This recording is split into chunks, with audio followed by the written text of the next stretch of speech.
Hello, welcome to the quick map tips and tricks video. If you have a look in the codex and you search for map, the map isn't mentioned in the game guide. Well, I couldn't find any mention of it. It might be hinted at in some of the other bits, but what you've got a button down here, map window, and it is bound to the M key. So if you press the M key or click on that, this thing comes up and it opens up in what the game sees as a local map mode. You can change this to the world map mode by clicking on that.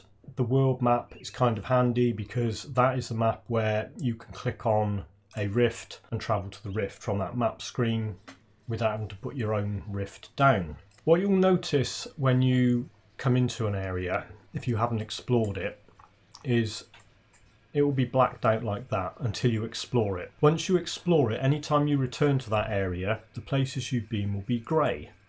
And the places you've been this time through will be coloured in. So if I were to walk to that point there, there's another thing, you can move while you've got the main map open. A lot of games you can't, this game you can. But you can see as I'm moving around here, it's filling it in colour. So if you return to a location for farming or to do anything particular that involves searching through the map, you can see the places you've never been, and you can see the places you've been before, and you can see the places you've been through on this run. I'll go back to where I was. Now, if I try to travel to the rift that was left when I mapped over here, if I try and click on that, it'll say you cannot teleport to this rift gate from here, because what I'm trying to do is I'm trying to put another one down. You can only have one personal rift in the world at any one time, so you can't. If I could put a rift down here with the L key and that previous one would disappear.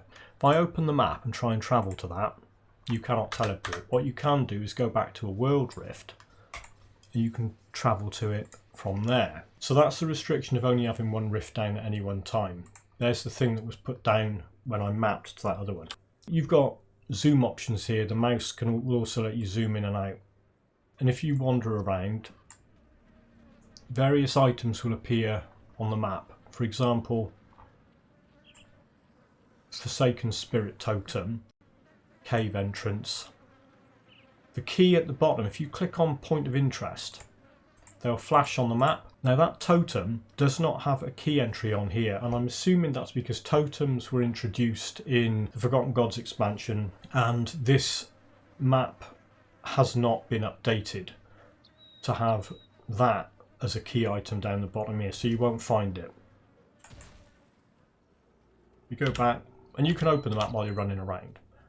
You go back to this local area, you can see here the places I haven't been blacked out, places I previously explored grey, places I've been this time through coloured in. If I click on NPC, those things flash. If I click on vendor, it flashes. It just means if you're zoomed out and they're overlaying each other, these icons, if you click on one and it flashes, it will draw your attention to where it is. World map will show you, as well as the rifts, it will show you the shrines that you've restored. If you haven't restored the shrine, it will still appear on the map, but it won't look like that. It'll look like this, a ruined shrine with a cross in it. There's quite a few in Ultimate that I haven't done because I'd hit my 55 out of 55. So in Coven, there's quite a lot of stuff here, and it's all overlaid. If you zoom in, it doesn't really get much better. You still might miss a few things. There's a spirit guide here. Click on that and it flashes. You can see it. You might not have noticed it up there if you didn't click on that. There are two vendors. There's a normal one and a faction one. There's a smuggler hidden behind that NPC. There's an illusionist just up there. Again, you might not notice that. It might look like part of the map. And as with the other things, if you haven't been there, it's still greyed out, blacked out. If you've explored it recently, it's coloured in. I'll just go up there and you can watch that map get opened up. There you go.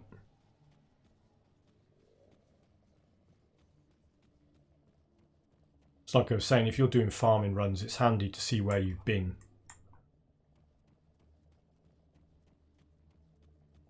And it's nice that you can run around with the map open. Alternatively, you've got the mini-map, but that's got a like a hard restriction on how much it will show. You can get rid of it altogether. You can have a small version, which is not really much use. And you can have what I tend to describe as the default version, which is a large version of it. And if you turn your view around, I don't tend to turn my view around, the mini-map's north actually adjusts to the way you're facing, so that doesn't stay fixed. You've got a lock map rotation.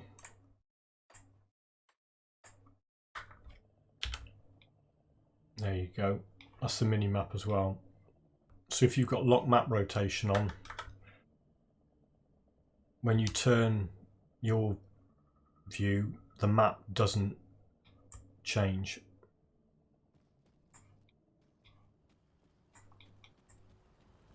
Which does tend to make it complicated as how to navigate if you've rotated the view.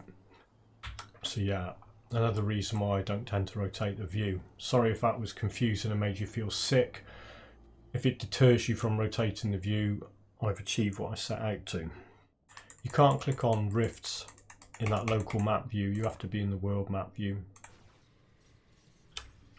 I'm sure they could fix that, but as you're only ever going to be able to see the one you're near, it's not really worth it. If you've managed to scroll the map view miles away from where you are, because you can look at anywhere you've previously been, there's a center button, puts it back on you, and there you are. On the elevation you're on, I mean, if you're inside a dungeon, you can't scroll the outside world around. But if you're in the outside world, you can scroll the map around to wherever you've previously been in the outside world. And while it's fairly impressive, it's not that much use because you can't, none of the points of interest or anything show up unless you're near them. There's sort of a circle based on your location, and outside that circle you're not going to see any of these points of interest. Well, there you go. That was my reasonably quick tips and tricks guide to the map. If you know anything about the map that's useful for new players that I didn't mention, because there's probably some stuff I take for granted or just forgot. If there's anything you want to call out in the comments, like this is really useful on the map, do this. Hope you enjoyed that one, and I will catch you all in the next video.